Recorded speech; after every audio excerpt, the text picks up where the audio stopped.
So that's structural valuation. Now let's look at psychology, and we're going to get into those RLEV and those mid-score numbers. And you guys have seen me talk about this all the time. You can have two completely identical businesses. They're identical. They do exactly the same thing.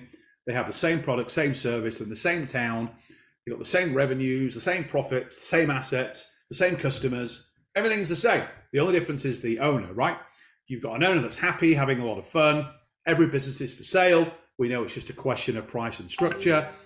The same two businesses, one could be worth a 5x multiple by somebody who wants most of the money, if not all of it, at closing, because he's not motivated to sell and we don't have a solid relationship with him. Versus on the other side, we've got somebody that's the same business, there's no financial difference, but psychologically, he's in a very different place to the other seller. So he might accept a 2 to 3 times multiple and want the vast majority, or be prepared to accept the vast majority of the payments deferred into the future. But let's look at the analysis. Let's look at that data set that I showed you, and let's look at what the algorithm showed us in terms of how these valuations will change based on what's going on with seller psychology. Also show you some survey results that I did. This predated the 40 deals that we looked at, but I interviewed about 2,100 sellers in an online survey over a course of about 3 years. This is many, many years ago.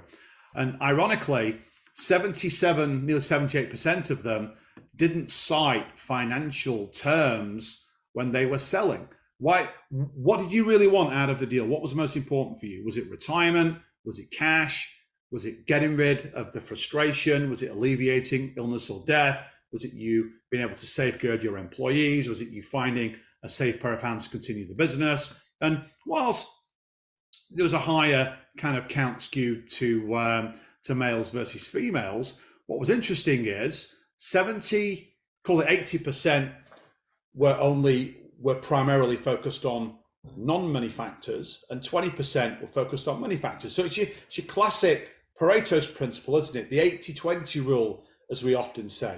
So we know that for the average seller, 80% of their selling decision is driven by non-financial motives, and only 20% is driven by financial motives.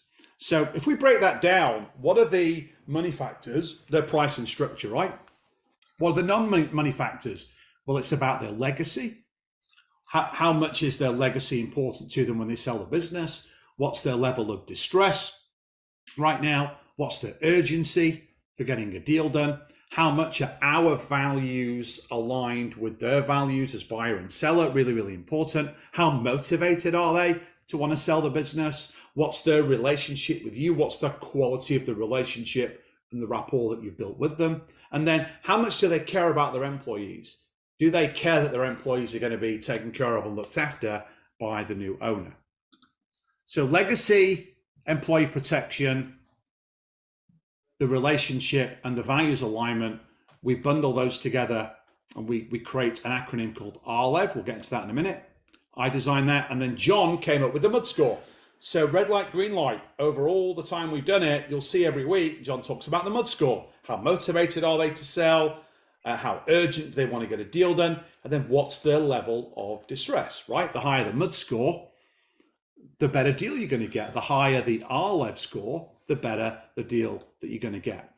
So this is how you calculate these if you don't know already. So MUD score, just on a scale of 1 to 10 or 0 to 10, what's their motivation, urgency, and distress? So let's say motivation to sell is a 6, so decent. Urgency, 9. That's a big kind of flashing neon sign annuity deal where someone's a 9 or an 8 or even a 10 on urgency. The level of distress, fairly high. So they scored 22 out of 30 in their MUD score, so 73%. So that's somebody that's, really keen to get a deal done, right? If that was 23%, not so much.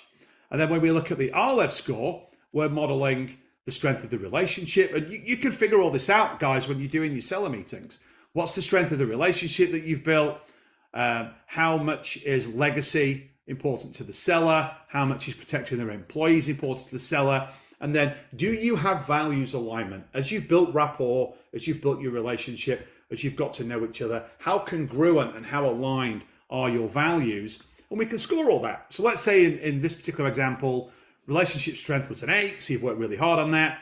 It's a legacy-driven seller, off the charts, really cares about that. They're really caring and they're really focused on protecting their employees, and you've got pretty solid value alignment. So that's huge. That's a 33 out of 40 score. That'd be an 82.5% RLEV score. So a score as high as that, you know, this is a deal that you're going to be able to do probably without putting in much capital, because they're really aligned with you on what you believe. So again, look at the summary. So those were the deals: 12 UK, 22 US, 6 in Australia. The average MUD score across all of the deals that were done, those 40 deals, was 53%. And the average RLEV score was about 62%. So kind of in the middle of the range, which you would expect across lots and lots of different deals. So the average, when you combine the two, was about 57.5%.